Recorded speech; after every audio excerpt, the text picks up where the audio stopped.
تو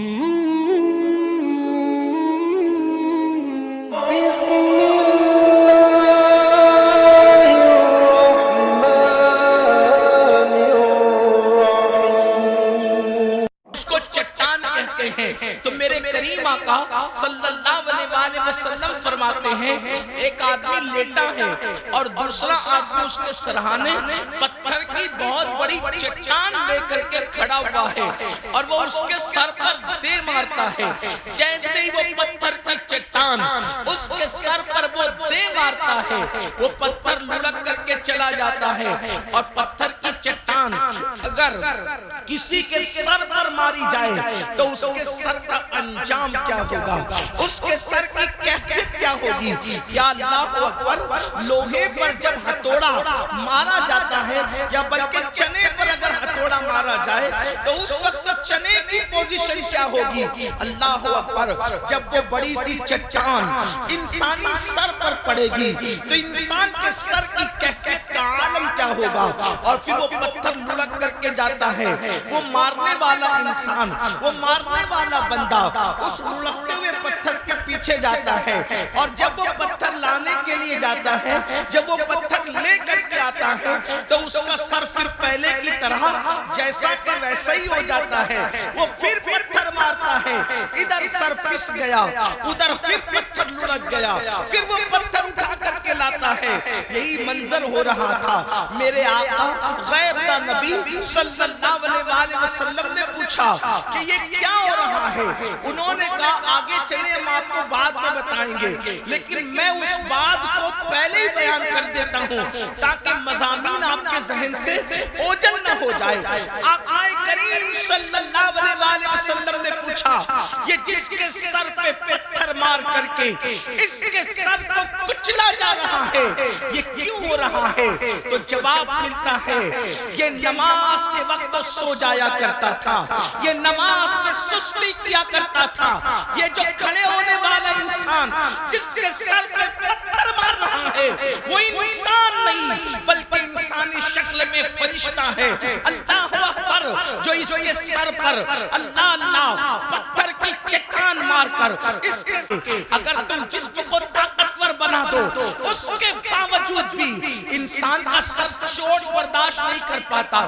اللہ نہ کرے اگر کسی کا ایکسیڈنٹ ہو جائے اور کہیں بھی چوٹ آئے تو بچنے کے چانسز ہوتے ہیں, لیکن سر پہ چوٹ آئے تو جلدی سے بچنے کے چانسز نہیں ہوتے. اسی لیے بائک چلانے والے اپنے سر پہ ہیلمٹ رکھتے ہیں تاکہ اگر ایکسیڈنٹ ہو جائے تو جسم میں کہیں بھی لگے تو چلے گا لیکن سر پر نہیں لگنا چاہیے. لیکن اللہ اکبر, اے میری قوم کے جوانوں, ذرا میرے اللہ کے عذاب کا تذکرہ تو مصطفیٰ جان رحمت کی زبانی سن کر لرز جاؤ. نماز کے اوقات میں جو سو جائے, جو نماز میں سستی کرے, اس کے سر کو کچلا جا رہا ہے چٹان سے. آج ہماری قوم کا حال یہ ہے 95% لوگ 95% لوگ آج نماز نہیں پڑھتے. بڑی معذرت کے ساتھ جلسوں میں تو ہزاروں کی تعداد ہے, کیا مسجدوں میں بھی ہزاروں کی تعداد ہے؟ اللہ کا ذکر سننے کے لیے ہزاروں کی تعداد ہے, کیا اللہ کی عبادت کرنے کے لیے بھی ہزاروں کی تعداد ہے؟ سن لو, آج پوری دنیا جو مسلم مخالف ہو چکی ہے, جو مسلمانوں کی دشمن ہو چکی ہے, اس کی سب سے بڑی وجہ اللہ کے گھروں کو ویران کرنا ہے. کیونکہ میرے آقا مصطفیٰ جان رحمت صلی اللہ علیہ وسلم ارشاد فرماتے ہیں کہ جس نے جان بوجھ کر نماز کو ترک کیا اللہ اس سے امان کا ہاتھ ہٹا لیتا ہے. آج لوگوں کو نماز کا عنوان فرسودہ لگتا ہے, معاذ اللہ. یہ کیا بار بار مولوی لوگ نماز نماز نماز کی بات کرتے ہیں؟ ارے مولوی نماز نماز نہیں کرے گا تو کیا کرے گا؟ کیونکہ پورے قرآن میں اللہ نے جتنی بار نماز کا ذکر کیا اتنی بار کسی عبادت کا ذکر نہیں.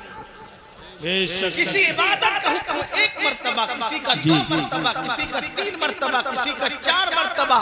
نماز کا حکم پورے قرآن میں کم و بیش 700 مرتبہ اللہ نے قرآن میں نماز کا حکم دیا ہے. اسی لیے بعض لوگوں نے لکھا کہ جو ایک وقت کی نماز جان بوجھ کر چھوڑتا ہے گویا کہ وہ 700 مرتبہ اللہ کی نافرمانی کرتا ہے۔ میرے عزیز، اے میری قوم کے جوان، نہ میرے جسم میں نہ تمہارے جسم میں اتنی طاقت نہیں ہے کہ اللہ کے عذاب کو برداشت کر سکو۔ اللہ سے ڈرو، اللہ کے عذاب سے ڈرو۔ اللہ کا اعلان ہو چکا، ان الابرار لفی نعیم وان الفجار لفی جحیم۔ ہم نے نیکوں کے لیے جنت تیار کر رکھی ہے اور نافرمانوں کے لیے جہنم کا عذاب ہے۔ میرے بھائی اپنے آپ پر رحم کر، میرے بھائی اپنے حال پر رحم کر۔ تمہارا جسم بہت کمزور ہے، میرا جسم بہت کمزور ہے۔ ہم میں سے کوئی اللہ کے عذاب کو برداشت نہیں کر سکتا۔ یہ میری بھولی بھالی مائیں اور بہنیں جلسے میں موجود ہیں، میں ان سے بھی کہتا ہوں کہ میری ماں اور بہنوں، تم کھانا پکانے کے لیے وقت نکالتی ہو، تم برتن جھاڑو کے لیے وقت نکالتی ہو، تم بچوں کے لیے وقت نکالتی ہو، تم شوہر کے لیے وقت نکالتی ہو، تم کبھی اللہ کے لیے بھی وقت نکالو۔ اللہ کی نماز ادا کرو، رب کا سجدہ ادا کرو، اس لیے کہ اگر اللہ عذاب کے طور پر کسی کے سر میں درد دے دے تو درد سر بھی انسان برداشت نہیں کر سکتا۔ میں نے اپنی چھوٹی سی عمر میں بعض درد سر والوں کو بستر پہ سر پٹکتے دیکھا ہے، بستر پہ سر پٹکتے دیکھا ہے۔ سوچو جب دنیا میں درد سر برداشت نہیں ہو سکتا تو وہ اللہ اکبر جہنم کا بنا ہوا پتھر جب نماز نہ پڑھنے کی وجہ سے سروں کو کچلے گا، اس وقت طاقت کہاں سے لاؤ گے؟ اس وقت قوت کہاں سے لاؤ گے؟ بڑی معذرت کے ساتھ اگر تمہیں یہ غرور اور گھمنڈ ہے، اگر یہ تمہیں تکبر ہے کہ ہمیں نماز کی کیا ضرورت، ہم تو سنی جنتی ہے، یاد رکھنا جان بوجھ کے نماز کو چھوڑ کر کے تم اپنی سنیت کو نہ اللہ کی بارگاہ میں ثابت کر سکتے ہو، نہ رسول اللہ کی بارگاہ میں ثابت کر سکتے ہو۔ وہ کیسا سنی ہے جو مصطفیٰ جان رحمت کی آنکھوں کو ٹھنڈک نہیں پہنچاتا؟ وہ کون سا سنی ہے؟ وہ کون سا سنی ہے جس کو نماز پڑھنے کی فرصت نہیں؟ ارے ایمان والے عشاق تو وہ تھے کہ رسول اللہ کے فرمان پر پہلی رات کی دلہن چھوڑ کر کے سر کٹانے کے لیے آ گئے تھے۔ سبحان اللہ، سبحان اللہ، سبحان اللہ۔ سچے مسلمان وہ تھے جو سر کٹانے کے لیے، آج ہم سر جھکانے کے لیے نہیں آ رہے، اور جب تک یہ سر اللہ کی بارگاہ میں نہیں جھکے گا، جب تک یہ گردن خدا کی بارگاہ میں نہیں جھکے گی، دنیا تمہیں یوں ہی ستاتی رہے گی، دنیا تمہیں یوں ہی پریشان کرتی رہے گی، دنیا تم پر یوں ہی ظلم ڈھاتی رہے گی۔ اس لیے کہ جب اللہ اپنی امان کا ہاتھ ہٹا لے کون مدد کرے؟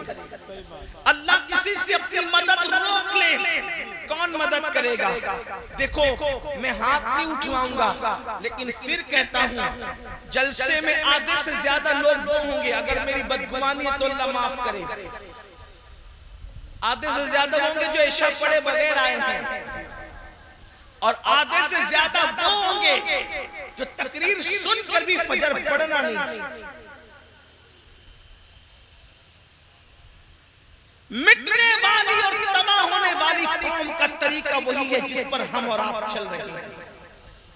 جب قومیں واعظین کی نصیحت سن کر کے نہیں سدھرتی، جب قومیں اپنے علماء کے خطبات سن کر نہیں سدھرتی، جب قومیں ناصحین کی نصیحت سن کر نہیں سدھرتی، تو اللہ ان قوموں پر ظالم حکمراں مسلط کرتا ہے جو ان کو تلواروں سے، لاٹھیوں سے، ڈنڈوں سے درست کرتی ہے۔ یاد رکھنا تم نے اپنے علماء کے فرامین کو اہمیت نہیں دی، تم نے حدیث مصطفیٰ کو اہمیت نہیں دی، تم نے اللہ و رسول کے فرامین کو اہمیت نہیں دی۔ ہاں تم نے اذان کے وقت گیم کو اہمیت دی، تم نے نماز کے وقت یوٹیوب چینلوں کو اہمیت دی، فیس بک پر بیٹھے رہے، اور آج کہتے ہو فلاں ہم پہ ظلم کر رہا ہے، فلاں ہم پہ ظلم کر رہا ہے۔ ہم کسی کو نہیں پہچانتے جو کچھ بھی دنیا میں ہوتا ہے وہ میرے اللہ کی مرضی سے ہوتا ہے، اس کے چاہنے سے ہوتا ہے، پتا بھی نہیں ہل سکتا میرے اللہ کی مرضی کے بغیر۔ اگر کوئی کسی کی گردن پہ تلوار رکھ رہا ہے تو کہیں نہ کہیں خدا اپنی ناراضگی کا اظہار کر رہا ہے۔ اور سن لو، دنیا کے حالات نہ نعروں سے بدلیں گے، نہ میمورنڈم سے بدلیں گے، نہ ریلیوں سے بدلیں گے، نہ اخبار کے آرٹیکلوں سے بدلیں گے، نہ تحریکیں چلانے سے بدلیں گے۔ اگر دنیا کے حالات بدلیں گے تم بدل جاؤ، زمانے میں انقلاب آ جائے۔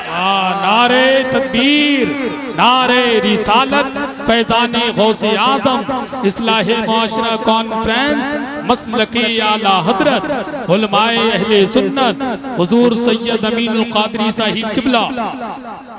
بدلنا تو پڑے گا، اور اگر اپنے آپ کو نہ بدلے، اگر اپنے آپ کو نہ بدلے تو حالات اس سے بھیانک ہوں گے، حالات اس سے بدترین ہوں گے۔ ابھی جو فرعون لوگ ہیں، ان فرعونوں سے بڑے فرعون تم پر مسلط کیے جائیں گے۔ ابھی جو ظالم ہیں، ان ظالموں سے بڑے ظالم تم پر مسلط کیے جائیں گے۔ اللہ کے بندو، اگر اپنی بیٹیوں کی آبروؤں کو بچانا چاہتے ہو، اگر اپنے بچوں کو ظلم اور زیادتی سے بچانا چاہتے ہو، اپنی قوم کو سسکتی بھی نہیں دیکھنا چاہتے، تو اپنی زندگیوں میں تبدیلی پیدا کرو، اپنے رب کو مناؤ، اپنے پروردگار کو مناؤ، اپنے اللہ کو راضی کرو، اپنے خدا کو راضی کرو۔ انشاءاللہ ہم بدل جائیں۔ صرف یہ ہزاروں کی تعداد میں جو جوان موجود ہیں، صرف یہ تہیہ کرنے کہ میں نے نماز نہیں چھوڑنا، صرف ایک ہی بات کرتا ہوں، میں نے نماز نہیں چھوڑنا، سردی ہو تو بھی نہیں چھوڑنا، گرمی ہو تو بھی نہیں چھوڑنا، برسات ہو تو بھی نہیں چھوڑنا، گھر میں شادی ہو تو بھی نہیں چھوڑنا، میت ہو تو بھی نہیں چھوڑنا، یعنی حالات کچھ بھی ہوں میں نماز پڑھوں گا۔ اور ایک وقت کی نماز میں ٹائم کتنا لگتا ہے؟ صرف 10 منٹ۔ 10 منٹ ہمارا سر دکھے، 5 وقتہ کا نمازی بھی نماز نہیں پڑھتا، بچہ مر جائے تو 5 وقتہ کا نمازی بھی نماز نہیں پڑھتا، گھر میں شادی ہو 5 وقتہ کا نمازی بھی نماز نہیں پڑھتا۔ آؤ سیدنا فاروق اعظم، وہ عمر ابن خطاب جس کے بارے میں میرے آقا فرماتے ہیں میرے بعد کوئی نبی ہوتا تو عمر ابن خطاب ہوتے، مگر میرے بعد کوئی نبی نہیں۔ اللہ اکبر۔ فرمایا عمر کی زبان پہ حق کلام کرتا ہے۔ اللہ اکبر۔ عمر کو دیکھ کر شیطان اپنا رستہ بدل دیتا ہے۔ جب اسی فاروق اعظم سیدنا عمر ابن خطاب رضی اللہ تعالی عنہ کو دشمن نے زخمی کر دیا، اس مجوسی نے،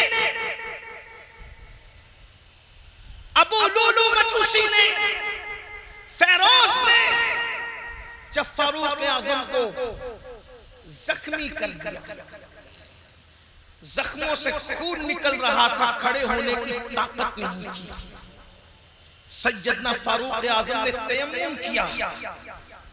پانی کا استعمال نہیں ہو سکتا تھا، زخموں سے خون نکل رہا، تیمم کیا مٹی سے، اور تیمم کر کے نماز کے لیے کھڑے ہونے کی کوشش کی۔ کسی نے کہا امیر المومنین کھڑے ہونے جیسی پوزیشن نہیں ہے۔ فرمایا میں نے اپنے انہی کانوں سے سنا اللہ کے رسول سے کہ جس نے نماز چھوڑ دی اس کا دین میں کوئی حصہ نہیں، کوئی حصہ نہیں ہے اس کا نماز، جس نے نماز چھوڑ دی دین میں کوئی حصہ اس کا نہیں ہے۔ جو نماز چھوڑ دی اللہ اس کی شہادت بھی قبول نہیں فرمائے گا۔ جو نماز چھوڑ دے مصطفیٰ جان رحمت نے فرمایا قیامت کے دن اس کے ساتھ میرا کوئی وعدہ نہیں۔ آپ سے پوچھتا ہوں، فاروق اعظم نے اس زخمی حالت میں نماز پڑھی، فرمایا دین کا ستون نماز، وہ زخموں سے چور ہے، کھڑے ہونے کی طاقت نہیں، خون رس رہا ہے، پورے جسم سے خون ٹپک رہا ہے، اسی حالت میں فاروق اعظم تیمم کر کے نماز ادا فرما رہے ہیں۔ اللہ اکبر۔ اب یہاں کوئی سوال کھڑا کر سکتا ہے جب خون ہی نکل رہے تو کیسے نماز پڑھ رہے ہیں؟ تو ذرا علماء سے پوچھے بھی تو نا کہ کہ اگر کوئی سی بندے کو مسلسل چاہے وہ اس طرح کی پوزیشن ہو کہ نماز کا وقت بھی اسی حالت میں نکل جائے تو پھر اس کے لیے کیا حکم ہے؟ اس پر علماء آپ کی برابر رہنمائی کریں گے، لیکن بات میں جو ہے وہ گرہ بنانے کی کوشش نہ کیا کرو۔ بات اتنی ہے کہ فاروق اعظم نے اس وقت بھی نماز ادا فرمائی۔ حضرت سیدنا امام عالی مقام کا تو آپ سن چکے، آپ کے بچے کو یاد ہے کہ آپ نے جو ہے وہ حالت سجدہ میں جام شہادت نوش فرمایا۔ اللہ اکبر، سیدنا مولا کائنات اللہ اللہ نماز کی حالت میں شہید کیے گئے، مولا علی نماز میں شہید ہو رہے ہیں، امام حسین نماز میں شہید ہو رہے ہیں، فاروق اعظم پر حملہ کیا جا رہا ہے، حالت نماز میں ان کو شہید کیا جا رہا ہے نماز کی حالت میں۔ لیکن افسوس میری قوم کو ہو کیا گیا ہے، سب کرنا چاہتے ہیں، نماز نہیں پڑھنا چاہتے، سب کرنا چاہتے ہیں، اللہ کی بارگاہ میں آنا نہیں چاہتے۔ یاد رکھنا میرے بھائی، اللہ جس کا کام بگاڑ دے، میرے جملے یاد رکھنا، اگر برے لگے تو معاف کر دینا، نہیں معاف کر سکتے بریلی والوں جو بدلہ لینا چاہتے ہو لے لینا، لیکن ایک بات ضرور کہنا چاہتا ہوں، اللہ جس کے کام بگاڑ دے اس کا کام کوئی نہیں بنا سکتا، اس کو اچھی طرح دماغ میں رکھ لینا۔ اور جو نماز چھوڑ دے اللہ اس کو دشمن کی حد تک برا جانتا ہے، پھر اس کے کام اللہ بگاڑتا ہے۔ ہمارا ایمان ہے خیرہی و شرہی من اللہ تعالی، اللہ اکبر، خدا بے نیاز ہے، حالانکہ خیر کی جو ہے وہ نسبت ہمیشہ اللہ کی طرف کی جائے گی، اور شر کی نسبت اپنے گناہ اور اپنے نفسانیت کی طرف کی جائے گی ادب کی وجہ سے، لیکن اصل یہی ہے، سچائی یہی ہے، خیرہی و شرہی من اللہ تعالی۔ تو یہ بھی تو ہمارے نفس کی شرارت ہے کہ ہم نے نماز نہ پڑھی اس لیے اپنی بنی کو بگاڑ دیا، لیکن بگڑا کس کی وجہ سے، کس کے حکم سے، کس کے چاہنے سے؟ بنتا بھی اسی کے چاہنے سے ہے، بگڑتا بھی اسی کے چاہنے سے معاملہ۔ اس لیے میرے بھائیو، نماز کی پابندی لازم کرو اور عہد کرو، حالات کیسے ہی ہو ہم نماز پڑھیں گے انشاءاللہ۔ اور پھر میرے آقا وہ خواب کی بات میں کر رہا تھا، بھول نہ جانا، بات آگے چلتی ہے۔ پھر میرے آقا فرماتے ہیں ہم آگے بڑھے، ہم جب آگے بڑھے تو آگے بڑھنے کے بعد ہم نے دیکھا ایک بندہ ہے، اور ایک بندہ اپنے الفاظ کے جامع میں سمجھانے کے طور پہ کہہ رہا ہوں، راڈ آتا ہے نا، راڈ دیکھا ہے، راڈ سمجھتے ہو، راڈ سمجھتے ہو آپ؟ اللہ اکبر، لوہے کی جو سلاخ ہوتی ہے راڈ، اس کو راڈ کہتے ہیں آپ، وہ انتہائی چمکدار نوکیلی، اس سے ایک آدمی کے ہونٹ کاٹے جا رہے جبڑے اور گدی تک کاٹے جاتے ہیں، اس کے ہونٹ اور جبڑے گدی تک کاٹے جاتے ہیں۔ میں نے پوچھا یہ کون ہے؟ تو کہا کہ یہ افواہیں پھیلاتا تھا، افواہ یعنی کوئی بات نہیں تھی، اس کو اپنے پیٹ سے بنا کر کے پھیلاتا تھا، افواہ پھیلاتا تھا، اس لیے آج اس کا یہ حال ہو رہا ہے۔ آج دیکھو ہمارے سماج میں واٹس ایپ پر ایک آدمی گھر میں بیٹھ کے ڈال دیتا ہے کہ فلاں کا